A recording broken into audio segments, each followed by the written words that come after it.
Hi all, ആദ്യത്തെ ക്ലാസ്സിലേക്ക് എല്ലാവരെയും സ്വാഗതം ചെയ്യുന്നു. ഈ ക്ലാസ്സിൽ നമ്മൾ പഠിക്കാൻ പോകുന്നത് അക്കൗണ്ടിങ്ങിനെ കുറിച്ചാണ്. ടാലി പ്രൈം ഒരു അക്കൗണ്ടിങ് സോഫ്റ്റ്വെയർ ആണ്. വളരെ ഡീപ്പായിട്ടുള്ള അക്കൗണ്ടിങ് നോളജ് ഈ ഒരു സോഫ്റ്റ്വെയർ കൈകാര്യം ചെയ്യുന്നതിന് ആവശ്യമില്ല. എന്നാലും അത്യാവശ്യം കുറച്ച് അക്കൗണ്ടിങ് കാര്യങ്ങൾ മനസ്സിലാക്കിയിരിക്കേണ്ടതുണ്ട്. അക്കൗണ്ടിങ് എന്ന് പറഞ്ഞാൽ ഇതൊരു സിസ്റ്റമാണ്. എന്തിനു വേണ്ടിയുള്ള സിസ്റ്റം എന്ന് ചോദിച്ചാൽ ബിസിനസ് സ്ഥാപനങ്ങളുടെയും ധനകാര്യ സ്ഥാപനങ്ങളുടെയും ധനകാര്യ ഇടപാടുകൾ, ഫിനാൻഷ്യൽ ട്രാൻസാക്ഷൻസ് റെക്കോർഡ് ചെയ്യാൻ വേണ്ടിയിട്ട് ചിട്ടപ്പെടുത്തിയിട്ടുള്ള ഒരു സിസ്റ്റം. ഇതിന് ലോകം മുഴുവൻ അംഗീകരിച്ചിട്ടുള്ള കുറെ സിദ്ധാന്തങ്ങളുണ്ട്, പ്രിൻസിപ്പിൾസ് ഉണ്ട്, കുറെ മെത്തേഡ്സ് ഉണ്ട്. അതനുസരിച്ച് വേണം ധനകാര്യ സ്ഥാപനങ്ങളുടെ ആണെങ്കിലും ബിസിനസ് സ്ഥാപനങ്ങളുടെ ആണെങ്കിലും ഫിനാൻഷ്യൽ ട്രാൻസാക്ഷൻ റെക്കോർഡ് ചെയ്യാൻ. എങ്കിൽ മാത്രമേ അക്കൗണ്ടിങ്ങിൽ പറയുന്ന രീതിയിലുള്ള ഒരു റിസൾട്ട് അക്കൗണ്ടിങ്ങിലൂടെ ഉണ്ടാക്കാനായിട്ട് അക്കൗണ്ടന്റിന് സാധിക്കൂ. അക്കൗണ്ടിങ് ഇൻഫർമേഷന്റെ ഉപയോക്താക്കൾ പല രീതിയിലാണ്. പ്രധാനമായിട്ടും സപ്പോസ് നമ്മളൊരു അക്കൗണ്ടന്റ് ആയിട്ട് ഒരു സ്ഥാപനത്തിൽ ജോലി ചെയ്യുമ്പോൾ ആ സ്ഥാപനത്തിന്റെ ഉടമസ്ഥൻ ആ അക്കൗണ്ടിങ് ഇൻഫർമേഷന്റെ പ്രധാനപ്പെട്ട ഒരു ഉപയോക്താവാണ്. അദ്ദേഹത്തിന് ആ അക്കൗണ്ടിങ് ഇൻഫർമേഷന്റെ റിസൾട്ടിന്റെ ബേസിൽ ഒരുപാട് തീരുമാനങ്ങൾ എടുക്കേണ്ടതുണ്ടാവാം. പ്രധാനമായിട്ടും അദ്ദേഹത്തിന്റെ സ്ഥാപനത്തിന്റെ പ്രോഫിറ്റബിലിറ്റി, ലാഭം എത്ര നഷ്ടം എത്ര, അത് അദ്ദേഹം മനസ്സിലാക്കുന്നത് അക്കൗണ്ടന്റ് തയ്യാറാക്കുന്ന അക്കൗണ്ടിങ് ഡേറ്റയുടെ ബേസിലാണ്. അദ്ദേഹത്തിന്റെ സ്ഥാപനത്തിന്റെ ആസ്തി എത്ര, ബാധ്യത എത്ര, അസറ്റ് ആൻഡ് ലയബിലിറ്റിയുടെ എമൗണ്ട് എത്ര എന്ന് കണ്ടെത്തുന്നതും അല്ലെങ്കിൽ അത് മനസ്സിലാക്കുന്നതും അക്കൗണ്ടന്റ് പ്രിപ്പയർ ചെയ്യുന്ന അക്കൗണ്ടിങ് റിപ്പോർട്ട്സിന്റെ അടിസ്ഥാനത്തിലാണ്. അതുകൂടാതെ അക്കൗണ്ടിങ് റിപ്പോർട്ട്സിന്റെ ഉപയോക്താക്കൾ എന്ന് പറയാൻ സാധിക്കുന്നത് income tax authority accounting report ഉപയോഗിക്കുന്ന ഒരു ഉപയോക്താവാണ്. അവരുടെ പർപ്പസ് എന്താണെന്ന് ചോദിച്ചാൽ പ്രോഫിറ്റിന്റെ ബേസിലായിരിക്കും ബിസിനസ് സ്ഥാപനങ്ങൾ ഇൻകം ടാക്സ് പേ ചെയ്യുന്നത്. പ്രോഫിറ്റബിലിറ്റി കാൽക്കുലേറ്റ് ചെയ്തിരിക്കുന്നത് കൃത്യമായിട്ടാണോ, അവർക്ക് അലവ് ചെയ്തിട്ടുള്ള എക്സ്പെൻസുകളും ഇൻകങ്ങളുമാണോ അതിനകത്ത് ഉൾപ്പെടുത്തിയിരിക്കുന്നത്. ഇൻകത്തിൽ നിന്ന് എക്സ്പെൻസ് കുറയ്ക്കുമ്പോൾ മിച്ചമായി കിട്ടുന്നതിനാണ് പ്രോഫിറ്റ് എന്ന് പറയുന്നത്. ഇൻകം ടാക്സ് അതോറിറ്റി അംഗീകരിച്ചിട്ടുള്ള എക്സ്പെൻസുകളാണോ അവർ എടുത്തിട്ടുള്ളത്, ഉപയോഗിച്ചിട്ടുള്ള ഇൻകങ്ങളെല്ലാം എടുത്തിട്ടുണ്ടോ, അങ്ങനെയുള്ള കാര്യങ്ങൾ ചെക്ക് ചെയ്യാൻ വേണ്ടിയിട്ടാണ് income tax authority accounting reports പരിശോധിക്കുന്നത്.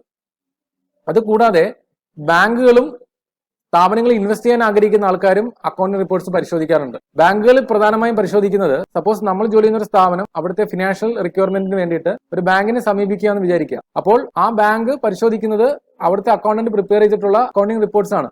അതായത് ആ സ്ഥാപനം പ്രോഫിറ്റബിലിറ്റി ഉള്ള സ്ഥാപനമാണോ, എത്ര രൂപയുടെ ആസ്തിയുണ്ട്, എത്ര രൂപയുടെ ബാധ്യതയുണ്ട്, ഇങ്ങനെയുള്ള കാര്യങ്ങളൊക്കെ ചെക്ക് ചെയ്യേണ്ടത് ബാങ്കിന്റെ ആവശ്യകതയാണ്. ആ ഒരു പർപ്പസിന് വേണ്ടിയിട്ട്, ലോൺ പ്രൊവൈഡ് ചെയ്യുന്നതിന് വേണ്ടി. അപ്പോൾ അക്കൗണ്ടിംഗ് റിപ്പോർട്ട്സിന്റെ ഉപയോക്താക്കൾ പല രീതിയിലാണ്. ഇവർക്കെല്ലാം ആവശ്യമായ രീതിയിൽ റിപ്പോർട്ട്സ് തയ്യാറാകണമെങ്കിൽ അക്കൗണ്ടിങ്ങിൽ പറയുന്ന കുറെ റൂൾസും പ്രിൻസിപ്പിൾസും അതിന്റെ മെത്തേഡ്സും ഉപയോഗിച്ച് അക്കൗണ്ട്സ് പ്രിപ്പയർ ചെയ്താലേ സാധിക്കുകയുള്ളൂ. അല്ലാതെ അക്കൗണ്ടന്റിന്റെ ഇഷ്ടപ്രകാരം അത് പ്രിപ്പയർ ചെയ്യാൻ സാധിക്കില്ല. അതാണ് അക്കൗണ്ടിങ്ങിന്റെ പ്രത്യേകത. സാധാരണ ഒരു വരവ് ചെലവ് ആ രീതിയിൽ കണക്കെഴുതിയാൽ അക്കൗണ്ടിങ് ആണെന്ന് പറയാൻ സാധിക്കില്ല. അക്കൗണ്ടിങ്ങിന്റെ രീതിയിൽ ഒരു സ്ഥാപനത്തിന്റെ ഫിനാൻഷ്യൽ ട്രാൻസാക്ഷൻ റെക്കോർഡ് ചെയ്യണമെങ്കിൽ അതിൽ പറയുന്ന രീതിയിലുള്ള കാര്യങ്ങൾ ഫോളോ ചെയ്തേ പറ്റൂ. എങ്കിൽ മാത്രമേ ബിസിനസ് സ്ഥാപനങ്ങൾ ആഗ്രഹിക്കുന്ന രീതിയിലുള്ള റിപ്പോർട്ട് നൽകാനായിട്ട് അക്കൗണ്ടന്റിന് സാധിക്കുകയുള്ളൂ. അതാണ് അക്കൗണ്ടിങ്ങിനെ കുറിച്ച് നമുക്ക് ഇൻട്രൊഡക്ഷൻ ആയിട്ട് പറയാനുള്ളത്. ആദ്യത്തെ സ്ലൈഡിൽ പറഞ്ഞിരിക്കുന്നത് എന്താണെന്ന് നമുക്കൊന്ന് നോക്കാം. അക്കൗണ്ടിങ്ങിന്റെ ഇൻട്രൊഡക്ഷൻ ആണ് തന്നിരിക്കുന്നത്. Accounting is an information system which receives data, process the same and gives it's output in the form of information which is useful for decision making. അതായത് അക്കൗണ്ടിംഗ് എന്ന് പറഞ്ഞാൽ ഒരു ഇൻഫർമേഷൻ സിസ്റ്റം ആണെന്നാണ് അവർ പറയുന്നത്. അതായത് ഇൻഫർമേഷൻ പ്രൊവൈഡ് ചെയ്യാൻ വേണ്ടിയിട്ടുള്ള system സ്ഥാപനങ്ങളിൽ യൂസ് ചെയ്യുന്നതാണ്, ബിസിനസ് സ്ഥാപനങ്ങളിലാണ് യൂസ് ചെയ്യുന്നത്. ഇതിന്റെ പ്രോസസ്സ് എങ്ങനെയാണെന്ന് ചോദിച്ചാൽ വിച്ച് റിസീവ്സ് ഡേറ്റ, ഇത് ഡേറ്റ റിസീവ് ചെയ്യുന്നു. ഏത് തരത്തിലുള്ള ഡേറ്റയാണ് റിസീവ് ചെയ്യുന്നത്? ഫിനാൻഷ്യൽ ട്രാൻസാക്ഷൻ, സ്ഥാപനത്തിൽ നടക്കുന്ന ധനപരമായ ഇടപാടുകൾ റിസീവ് ചെയ്യുന്നു അവർ. അതിനുശേഷം അതിനെ പ്രോസസ്സ് ചെയ്യുന്നു. അതിനുശേഷം എന്ത് ചെയ്യുന്നു? ആർക്കൊക്കെയാണോ ഈ ഒരു അക്കൗണ്ടിംഗ് ഡേറ്റയുടെ ഔട്ട്പുട്ട് ആവശ്യമായിട്ടുള്ളത്, റിപ്പോർട്ട്സ് ആവശ്യമായിട്ടുള്ളത്, അവർക്ക് ഡിസിഷൻ എടുക്കാൻ പല തീരുമാനങ്ങൾ ഈ അക്കൗണ്ടിംഗ് ഡേറ്റയുടെ ബേസിൽ എടുക്കേണ്ടതുണ്ടാവും. അവർക്ക് ആ തീരുമാനം എടുക്കാൻ മതിയാവുന്ന രീതിയിൽ ഫിനാൻഷ്യൽ ഡേറ്റയെ പ്രോസസ് ചെയ്ത് ഒരു ഔട്ട്പുട്ട് ആക്കി കൊടുക്കുന്ന പ്രോസസ്സിന് പറയുന്ന പേരാണ് അക്കൗണ്ടിംഗ്. ഇവിടെ പറയുന്ന അത്രേ ഉള്ളൂ. Which receives data and process the same and gives its output in the form of information which is useful for decision making. തീരുമാനമെടുക്കാൻ പറ്റുന്ന രീതിയിൽ തീരുമാനമെടുക്കേണ്ട ആൾക്കാർ ഓണേഴ്സ് ഉണ്ട്, ഇൻകം ടാക്സ് അതോറിറ്റീസ് ഉണ്ടാവും. ഇൻവെസ്റ്റേഴ്സിനെ സംബന്ധിച്ചിടത്തോളം ഒരു സ്ഥാപനത്തിൽ ഇൻവെസ്റ്റ് ചെയ്യണോ വേണ്ടയോ തീരുമാനിക്കണം. ബാങ്കിനെ സംബന്ധിച്ചിടത്തോളം ബാങ്കിന് ലോൺ കൊടുക്കണോ വേണ്ടയോ തീരുമാനിക്കണം. ഇൻകം ടാക്സ് അതോറിറ്റിയെ സംബന്ധിച്ചിടത്തോളം കൃത്യമായിട്ടുള്ള ടാക്സ് അവർ പേ ചെയ്തിട്ടുണ്ടോ എന്ന് വെരിഫൈ ചെയ്യണം. ഈ ഒരു സ്ലൈഡിൽ പറയുന്ന ഇത്തരം കാര്യങ്ങളാണ്. അടുത്തതായി ഇവിടെ അക്കൗണ്ടിങ്ങിനെ മറ്റൊരു രീതിയിൽ വിശദീകരിക്കുകയാണ്. In simple words, accounting is the art as well as the science of recording, classifying,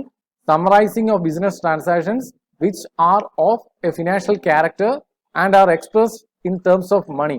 അക്കൗണ്ടിങ്ങിനെ വളരെ സിമ്പിൾ ആയിട്ട് അവർ എക്സ്പ്ലെയിൻ ചെയ്തിരിക്കുകയാണ്. അക്കൗണ്ടിങ് എന്ന് പറഞ്ഞാൽ ഒരു സയൻസ് ആണ്, ഒരു ശാസ്ത്രമാണ്. ഇതിൽ എന്താണ് ചെയ്യുന്നത്?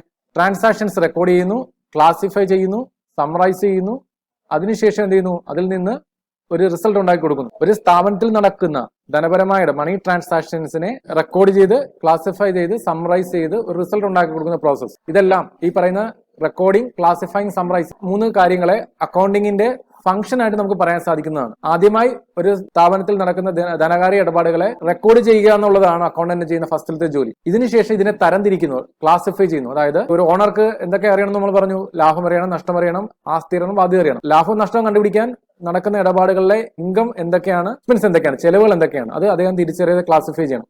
സ്ഥാപനത്തിന്റെ ഇൻകം പ്രത്യേകം എഴുതണം, എക്സ്പെൻസ് പ്രത്യേകം എഴുതണം. അതേപോലെ തന്നെ സ്ഥാപനത്തിന്റെ ആസ്തി എത്രയാണെന്ന് അറിയണം, ബാധ്യത എത്രയാണെന്ന് അറിയണം. അപ്പൊ അതിനെയും പ്രത്യേകം തരംതിരിക്കണം. ഇങ്ങനെ രണ്ടാമത്തെ സെക്ഷൻ എന്ന് പറഞ്ഞാൽ ഇതേപോലെ തരംതിരിക്കലാണ്. ഒരു സ്ഥാപനത്തിൽ നടക്കുന്ന ധനപരമായ ഇടപാടുകളെ റെക്കോർഡ് ചെയ്ത് അതിനുശേഷം അതിനെ തരംതിരിക്കുന്നു. ഓക്കെ, അതിനുശേഷം ഇതിനെ സമ്മറൈസ് ചെയ്യുന്നു. സമ്മറൈസിങ് മീൻസ് ഒരു സ്ഥാപനത്തിന്റെ ഓണർക്ക് അറിയേണ്ടത് ആ സ്ഥാപനത്തിന്റെ ടോട്ടൽ അസറ്റിനെ കുറിച്ചായിരിക്കും. അതായത് വിവിധ തരത്തിലുള്ള അസറ്റുകൾ ഉണ്ടാകാം, അതിന്റെ എല്ലാം ടോട്ടലാണ് അദ്ദേഹത്തിന് അറിയേണ്ടത്. അതേപോലെ ടോട്ടൽ ബാധ്യത എത്രയാണെന്ന് അറിയണം, ടോട്ടൽ ഇൻകം എത്രയാണെന്ന് അറിയണം, ടോട്ടൽ എക്സ്പെൻസ് എത്രയാണെന്ന് അറിയണം. ആ രീതിയിലായിരിക്കണം അദ്ദേഹത്തിന് റിസൾട്ട് കൊടുക്കേണ്ടി വരിക ഒരു പക്ഷേ. അപ്പോൾ അങ്ങനെയുള്ള കേസിൽ നമ്മൾ എന്ത് ചെയ്യണം, സമ്മറൈസ് ചെയ്യണം അല്ലേ. അപ്പോൾ ആദ്യം ഒരു അക്കൗണ്ടന്റ് ഒരു ഫിനാൻഷ്യൽ ട്രാൻസാക്ഷൻ റെക്കോർഡ് ചെയ്യുന്നു, അതിനുശേഷം ക്ലാസിഫൈ ചെയ്യുന്നു, അതിനുശേഷം സമ്മറൈസ് ചെയ്ത് അതിൽ നിന്ന് പിന്നീടാണ് റിസൾട്ട് ഉണ്ടാക്കുന്നത്. ഓക്കെ, ഈ രീതിയിലാണ് അക്കൗണ്ടിങ്ങിനെ ഫംഗ്ഷനെ ക്ലാസിഫൈ ചെയ്തിരിക്കുന്നത്.